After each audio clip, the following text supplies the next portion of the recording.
Vous écoutez Niqué, le sport au féminin.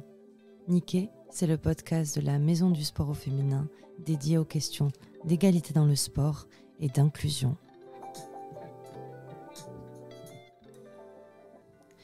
Bonjour à tous et à toutes, on est avec Lilou Ruel aujourd'hui qui va se présenter. Bonjour, merci de me recevoir. Moi c'est Lilou Ruel, j'ai 20 ans, j'habite en région toulousaine. Je suis athlète de parcours et freerunning. Actuellement j'en vis et c'est le meilleur métier du monde. Mais qu'est-ce que c'est que ça ? Racontez-nous un peu.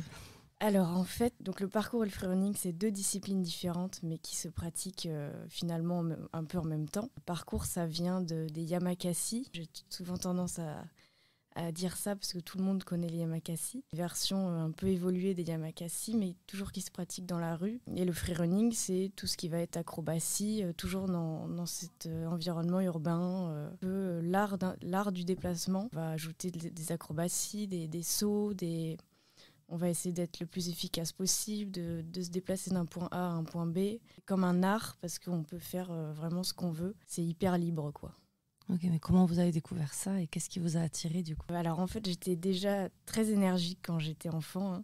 J'ai fait je sais pas combien de sports avant de découvrir ça. Et j'ai eu mon premier trampoline à l'âge de 7 ans dans mon jardin. Tous les soirs, j'étais dessus et je me débrouillais plutôt pas mal. J'apprenais déjà quelques petits saltos. Mon voisin qui pratiquait déjà le parcours m'a appris le salto arrière. C'était mon rêve d'apprendre le salto arrière. Et il a vu que j'adorais ça. Donc il m'a proposé d'essayer le parcours dans son club. Le coup de foudre pour cette discipline. Et depuis, ça va mieux les saltos arrière ? Et depuis les saltos arrière, ça va. Je vous invite à regarder son compte Instagram. D'ailleurs, le compte Instagram, c'est Lilou Ruel. Lilou Ruel, ouais. C'est assez impressionnant et on arrive mieux à comprendre là, quand elle parle de salto arrière. C'est pour ça que je fais la blague parce que c'est vraiment une infime partie de tout ce qu'elle sait faire. Le freerun, on appelle ça comme ça, c'est bien le freerun ? Freerun, ouais. Le freerun, c'est une discipline qui, on en parlait un peu avant, qui est plutôt masculine. Du coup. Quelles ont été vos impressions d'arriver dans ce milieu-là, aux premières compétitions ? Est-ce qu'il y a des éléments un peu saillants qui pourraient nous faire comprendre l'expérience d'une femme dans le freerun ? Eh ben oui, je vais vous en dire une. Donc la première fois que j'arrive dans ce club, donc j'avais 9 ans et demi, j'étais la seule fille. Et la plus jeune. Donc j'arrive là au milieu de grands gaillards d'au moins, je dirais, 15 ans. Et j'étais toute petite. Ça a été une très belle expérience pour moi. J'ai eu beaucoup de chance parce qu'ils m'ont tous pris sous leurs ailes. Ils m'ont vraiment porté vers le haut et ils m'ont tout appris. Ils m'ont considérée comme leur petite sœur et ça a été une très belle expérience avec eux. Donc en tout cas, ça n'a pas été négatif. C'est vrai que c'est un sport très masculin. Dans mon club, jusqu'à quelques années encore, on était peut-être 3 ou 4 filles sur une centaine, 150 élèves, donc c'est énorme. En tout cas, personnellement, j'ai jamais ressenti de difficultés avec ça. Même en compétition, j'ai jamais ressenti quelque chose qui me dérangeait. J'ai jamais été embêtée par ça. Après, je sais que beaucoup de femmes dans ce sport ont beaucoup de difficultés. Je sais qu'il y en a beaucoup qui n'osent pas. Il y en a beaucoup qui se sentent tellement inférieures aux garçons qu'elles n'osent même pas commencer ou qu'elles n'osent pas s'entraîner avec un groupe de gars. Ce qui est super dans notre sport et dans notre communauté, c'est qu'on est extrêmement bienveillant. Tout le monde est super bienveillant entre eux. Tout le monde s'entraide. Il y a toujours une bonne humeur, un amour pour ce sport qui fait que ça va au-dessus de tout ça, quoi. Et c'est vrai que j'entends des histoires de filles qui c'est vrai qu'on a eu des difficultés. Ça se passe très bien, quoi. Il n'y a jamais eu de... Il y a peut-être plus un souci en fait, de représentation de femmes. Alors, vous le voyez peut-être pas parce que vous êtes la meilleure, donc c'est difficile de... Vous êtes la représentation peut-être des autres petites filles qui commencent. Ça pourrait venir d'où les clichés ou en tout cas l'appropriation de ce sport, de cette discipline par les hommes ? C'est quoi les clichés derrière le freerun ? En tout cas, tous les films où il y a du parcours et du freerun, tous les films qui ont fait connaître cette discipline, donc Yamakasi, Banlieue 13, c'est des hommes. C'est des hommes gaillards. Donc en tout cas, le parcours est né dans les banlieues parisiennes, de jeunes ados de 20 ans qui peut-être un peu voyous sur les bords. C'est ça en fait les débuts du parcours. Dans la tête de beaucoup de gens encore, le parcours, c'est un sport de voyous, c'est un sport d'hommes. les femmes font un sport un peu plus doux, un peu moins extrême. On essaye d'enlever cette image de la tête des gens parce que c'est du grand n'importe quoi. Et c'est vrai que, comme vous l'avez dit, je me rends compte de plus en plus que j'inspire surtout les petites filles, les ados. Et je reçois énormément de messages sur les réseaux de femmes qui me disent « Merci Lilou, tu m'as inspirée, tu m'as donné envie de commencer cette discipline, de continuer cette discipline. Merci beaucoup de montrer que nous, les femmes, on peut aussi pratiquer. » Et c'est vrai que quand je reçois ce genre de messages... Chouette consécration. Ah ouais, c'est l'un des plus beaux cadeaux, quoi. Ouais. Il y a peut-être aussi le fait que ça soit en extérieur. De manière générale, les filles et les femmes sont moins... on va dire éduquer à vivre à l'extérieur aussi. Exactement. À s'approprier l'espace vraiment géographique, quoi, à proprement parler, les espaces publics, quoi. Exactement. Donc peut-être ça joue. Ça joue, et il y a aussi cet aspect du regard des autres qui, je pense, est beaucoup plus présent chez les femmes. Elles osent beaucoup moins peut-être tomber, montrer de quoi elles sont capables. Quand tu t'entraînes avec des gars, tu sais que les gars vont faire des choses plus impressionnantes que toi. Pas parce que tu es forcément moins bon qu'eux, mais voilà, je pense que les femmes ont, en tout cas, le regard des autres est très important pour elles, quoi. Rassurant de savoir quand même que ça bouge un peu. Oui. On va en revenir à vous. Vous êtes championne du monde. Ouais. Ça fait quoi d'être championne du monde à 20 ans ? C'était à 20 ans d'ailleurs ? Non, c'était à 19. À 19, ok. C'est quoi les réalisations c'est quoi le parcours du coup d'une championne du monde ? Un long périple. J'ai gagné la compétition au bout de 8 ans d'entraînement, donc ça se gagne pas comme ça. Mais c'est une consécration incroyable. C'est 8 ans de sueur, de courbatures qui portent ses fruits. Donc c'est assez magique. Je le souhaite à tout athlète de gagner mais à côté de ça, il y a aussi tout... Enfin, pour moi, c'est limite le chemin qui est le plus important. Tout ce qu'on a parcouru pour atteindre ce stade-là, qui est, pour moi, ce qu'il faut retenir, quoi. Le trophée qu'on gagne à la fin, c'est un cadeau pour tous les efforts que l'on a donnés. C'est une belle conclusion, ça. Mm-hmm. C'est quoi vos prochains rêves, du coup, quand on est déjà championne du monde à 20 ans ? C'est ça, c'est quand j'ai gagné, je me suis dit merde, qu'est-ce que je vais faire, quoi. Ce que j'aime bien, c'est d'aller découvrir plein d'autres aspects de ma discipline et hors discipline, d'aller chercher bien plus loin que ce que l'on pourrait voir, ne pas se cantonner à sa discipline ou à son art, mais d'aller chercher dans les autres sports, d'aller chercher de l'inspiration un peu partout finalement, parce que y a de l'inspiration partout.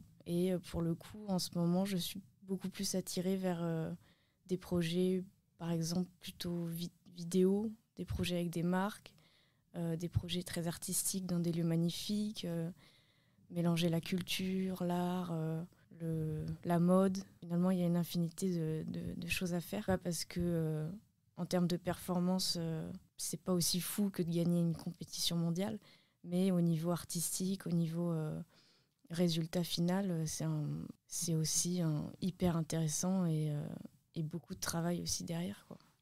Alors, je vous rassure tout de suite, quand vous êtes perché sur le dôme de la Grave, c'est fou. Oui, c'est peut-être pas une médaille de championne du monde, mais je vois très bien.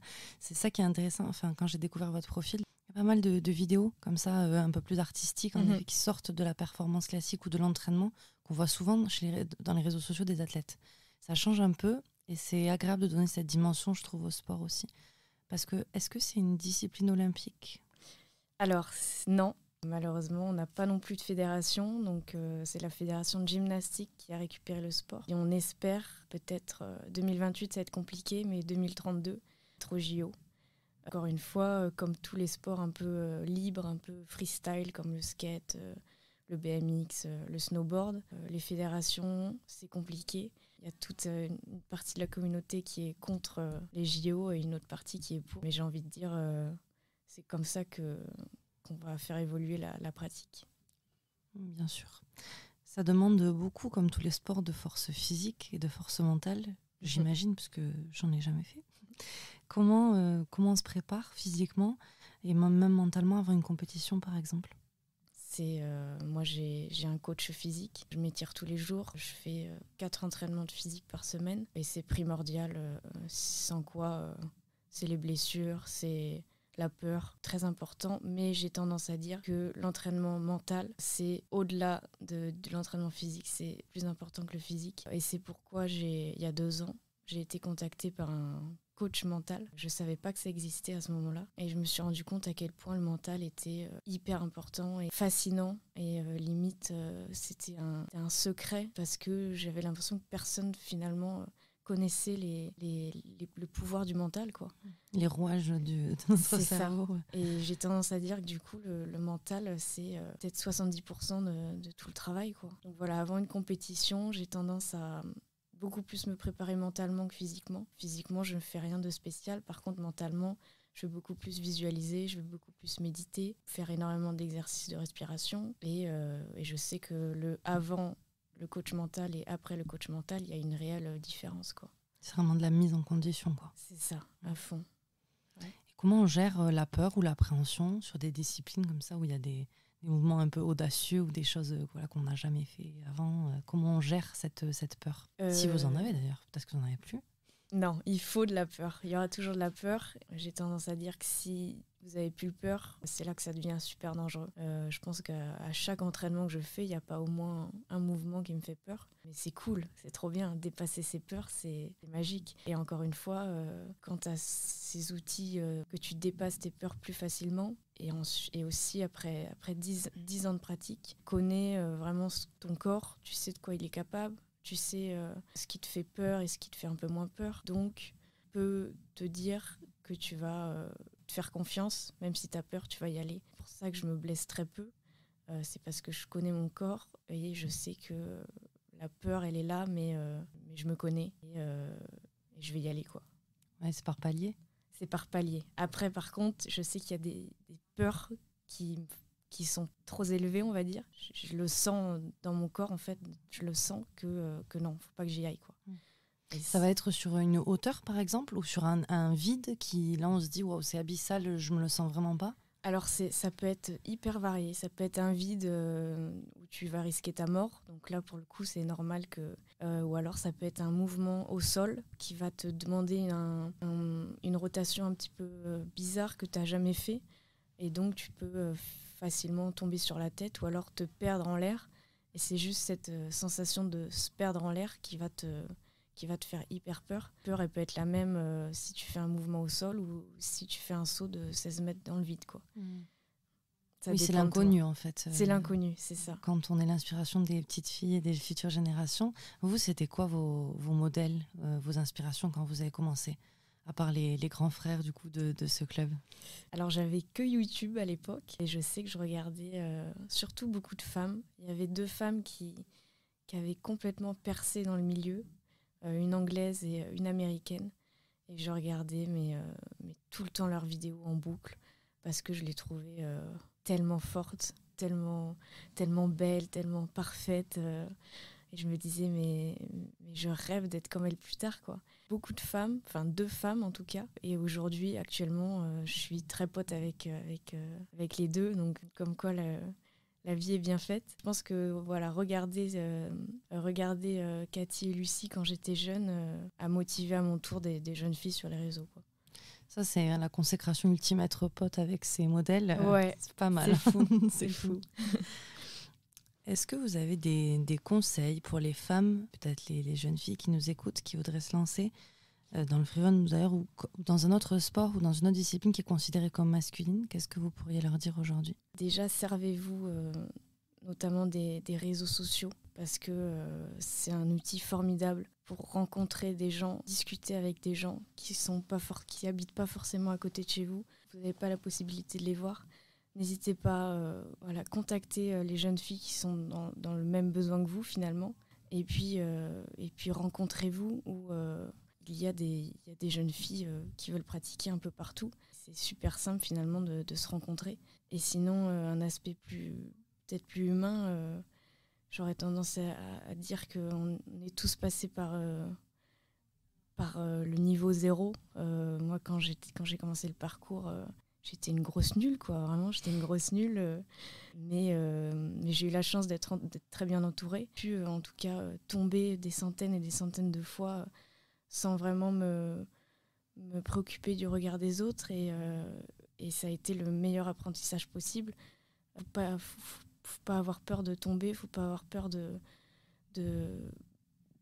d'en chier, quoi, clairement, d'en chier. Tous les plus grands athlètes du monde, ils sont passés par ce moment compliqué de l'apprentissage et ils sont toujours en apprentissage. Moi aussi, je tombe encore toujours à chaque entraînement. Je me sens nulle. Normal, il faut passer par là. Donc n'ayez pas peur, je sais que c'est compliqué de le dire comme ça, mais vous regarderez dans 2 ans et vous vous direz je suis fière de moi d'être passée par là et aujourd'hui je me vois et ça a porté ses fruits, quoi. On s'améliore tous les jours. C'est ça, on s'améliore tous les jours. Bon, alors avant de vous remercier infiniment d'être la première championne du monde dans le podcast de la Maison du Sport au Féminin, je voudrais savoir comment on vous suit, comment on suit vos actualités pour nos auditeurs et auditrices, si vous pouvez donner quelques références et vos prochains peut-être rêves ou vos prochains voyages. Qu'est-ce qui se passe pour la suite de Lilou ? Alors, donc vous pouvez me suivre donc sur Instagram, Lilou Ruel. Et sur TikTok, je fais aussi pas mal de vidéos où je montre tout le processus pour, par exemple, lancer un mouvement. Donc, c'est des vidéos intéressantes, notamment pour les jeunes qui veulent commencer le parcours. Donc, voilà, TikTok et Insta, vous aurez pas mal de contenu. Et sinon, en termes de projets à venir, comme j'ai dit, j'aimerais beaucoup travailler avec des marques, notamment de luxe. J'ai cette envie de mêler le parcours, qui est un sport assez brut, assez urbain, avec par exemple une marque de luxe très, très chic, qui à première vue n'irait pas du tout avec ce sport-là. Et j'ai envie d'essayer de mélanger ces 2 choses et d'amener voilà, ce côté vraiment artistique dans un sport qui est souvent très performance, très extrême, très, très brutal, quoi. Donc, prochaine étape, vous formez les mannequins de la Fashion Week à faire du parcours, c'est ça? C'est cool. ça. Bon, en tout cas, merci beaucoup d'être venu partager votre expérience. Félicitations pour tout et puis à très bientôt. Merci à vous, à très bientôt. Merci de nous avoir écoutés. C'était Niké. En attendant le prochain épisode, suivez-nous sur nos réseaux sociaux, la Maison du Sport au Féminin. À très vite.